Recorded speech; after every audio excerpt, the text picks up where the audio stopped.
Hello friends, welcome to my channel. आज के video में मैं आपसे बारिश के दिनों में होने वाले सीलन के बारे में बात करूंगी। वो चाहे खाने पीने की चीज़ों में हो, किताब कॉपी में हो, कबर्ड में रखे कपड़ों में हो, या आपके गद्दे सोफे के गद्दों, पिलो कवर, कुशन कवर में हो। तो देर न करते हुए मैं अपने टिप्स को शुरू करती हूँ। तो मेरी सबसे पहले टिप जो है वो खाने पीने की चीज़ों को लेकर है। फ्रेंड्स, क्या होता है कि बरसात के दिनों में किसी भी चीज़ में हवा लगने से वो बहुत जल्दी सिल जाती है, खासकर बिस्किट। तो बरसात के दिनों में अगर आप ज़्यादा कोशिश करें कि छोटे पैकेट बिस्किट लाएं, जिसमें कि क्या होता है कि पॉलीथीन होता है, जिससे कि उसमें सीलन नहीं लगेगी और बिस्किट एक बार खोलेंगे और वो ख़त्म हो जाएगी। इनकेस आपने पहले से ही बड़े पैकेट को काट के रखा हो तो उसे सीलन से बचाने के लिए मैं यहाँ एक टिप शेयर कर रही हूँ।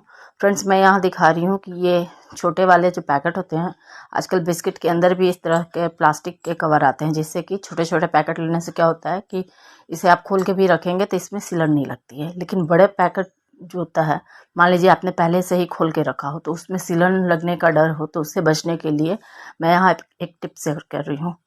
क्योंकि अगर आप पहले से खोल के रखे हो तो उन बिस्किट में सीलन लग सकती है और इससे वो बिस्किट सॉगी हो जाएंगे। तो हम क्या करेंगे कि जिस डिब्बे में आपने बिस्किट को स्टोर करके रखा है, उस डिब्बे में हम क्या करेंगे, लगभग 1 चम्मच चावल, जिसे हम डेली खाने में यूज़ करते हैं, उसे लेकर इसमें डाल देंगे। इससे क्या होगा कि जो भी मॉइस्चर होगा उसे ये चावल एब्जॉर्ब कर लेंगे और आपके बिस्किट क्रिस्पी रहेंगे।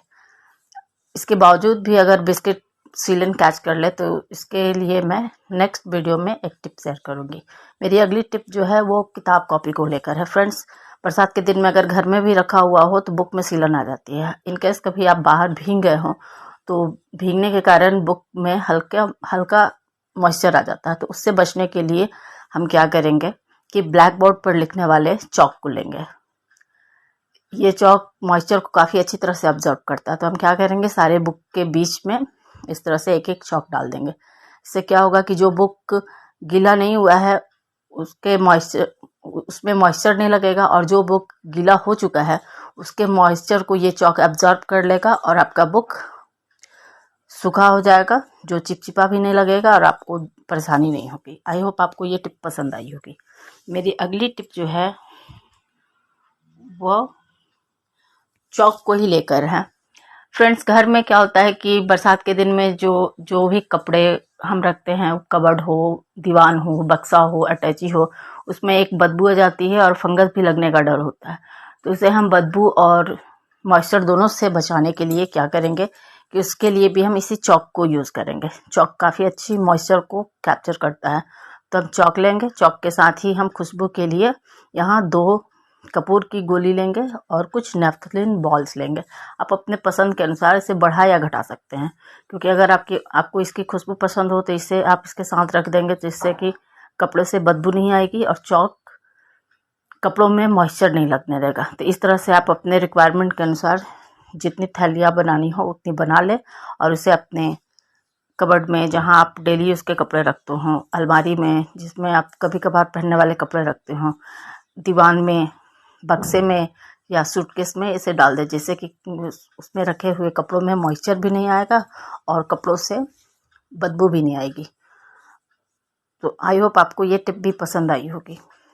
तो इस तरह से हम अलमारी में, कबर्ड में, जहाँ हम डेली यूज़ के कपड़े रखते हैं, सारी जगह इस तरह की पोटली को डाल देंगे। आप इस तरह की पोटली को दीवार में भी डाल सकते हैं, जिससे कि दीवार के कपड़ों में भी मॉइस्चर नहीं लगेगा और कपड़ों से बदबू नहीं आएगी।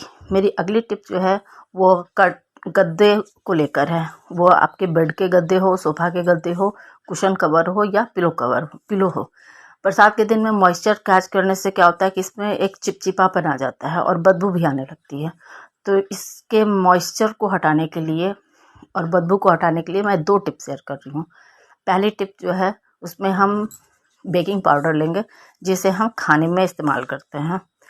बेकिंग पाउडर लेंगे और कोई स्ट्रेनर लेंगे, और उसके बाद हम क्या करेंगे कि बेकिंग पाउडर को स्ट्रेनर पर लेकर इसे हम अपने गद्दे, सोफा के गद्दे, कुशन और तकिए पे इस तरह से स्प्रेड कर देंगे। फ्रेंड्स, मेरे स्ट्रेनर में कुछ गंदगी फंस गई है जिसके कारण से बेकिंग पाउडर गिर नहीं रहा है। तो मैंने क्या किया है कि बेकिंग पाउडर को डायरेक्ट स्प्रेड कर दिया, क्योंकि हम इसे पाउडर को इसी तरह स्प्रेड छोड़ देंगे ताकि वो अच्छी तरह से मॉइस्चर को एब्जॉर्ब कर सके, क्योंकि हमारे एरिया में लगभग 7-8 दिन से लगातार काफ़ी तेज़ बारिश हो रही है, जिसके कारण काफ़ी बदबू और मॉइस्चर आ चुका है। तो इस तरह से मैं दिखाने के लिए कम ही चीज़ों में कर रही हूँ, आप इस तरह से सारी चीज़ों में कर दें। मैंने यहाँ सोफा के गद्दे पर स्प्रेड कर दिया है, बेड के गद्दे पर स्प्रेड कर दिया है, मैंने कुशन के कवर को निकालकर कुशन के ऊपर भी इसे स्प्रेड कर दिया है। स्ट्रेनर से नहीं निकल रहा है तो मैं इसे हाथ से ही स्प्रेड कर दे रही हूँ। स्प्रेड करने के बाद आगे पीछे दोनों तरफ अच्छी तरह से स्प्रेड कर देंगे।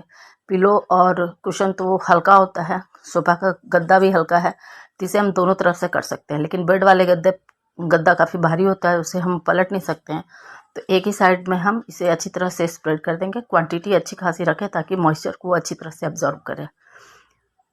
फ्रेंड्स, सारे चीज़ों पर स्प्रेड करने के बाद मैंने क्या किया है कि गद्दा, सोफा के खोल और कुशन पर मैंने बेकिंग पाउडर को ऐसे ही रहने दिया है और उसे कवर के अंदर डाल दिया है, जिससे क्या होगा कि यह आराम से मॉइस्चर को एब्जॉर्ब करते रहेगा।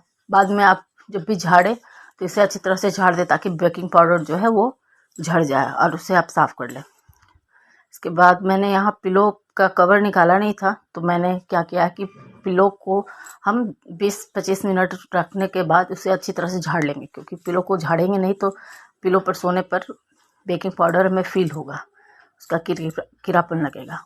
और गद्दे पर लगे हुए बेकिंग पाउडर को हम ऐसा ही छोड़ देंगे। मैंने यहाँ कुशन के ऊपर भी बेकिंग पाउडर को लगा ही छोड़ दिया है और उसे कवर के अंदर डाल दिया है। तो इस तरह से हम सोफा का खोल, कुशन कवर, कुशन को रख देंगे, तकिया पर से हम बेकिंग पाउडर झाड़ देंगे। अब गद्दे पर जो हमने बेकिंग पाउडर डाला है उसे हम इसी तरह से रहने देंगे। अब इसके बदबू को हटाने के लिए हमें दूसरा टिप अपनाना है। तो बदबू को हटाने के लिए मैंने यहाँ क्या किया है कि मैंने यहाँ कुछ नेफ्थलीन के बॉल्स लिए हैं और आप अपने रिक्वायरमेंट के अनुसार 2 या 3 कपूर की गोटी और 2 या 3 नेफ्थलीन बॉल लें। इसे हम पेपर या प्लास्टिक में डालकर अच्छी तरह से पाउडर कर लेंगे। पाउडर करने के बाद इसे हम गद्दा के ऊपर और पिलो कवर के ऊपर अच्छी तरह से स्प्रेड कर देंगे ताकि बदबू नहीं आए। इसे अच्छी तरह से स्प्रेड करने के बाद इसे हम बस ध्यान ये रखना है कि नेफ्थलीन बॉल और कपूर को इतना पाउडर करें कि बेडशीट डालने के बाद उस पर लेटने से वो आपको फील ना हो, क्योंकि फील होगा तो वो फिर आपको अनकंफर्टेबल लगेगा। उसके बाद मैंने बेडशीट को डाल दिया है।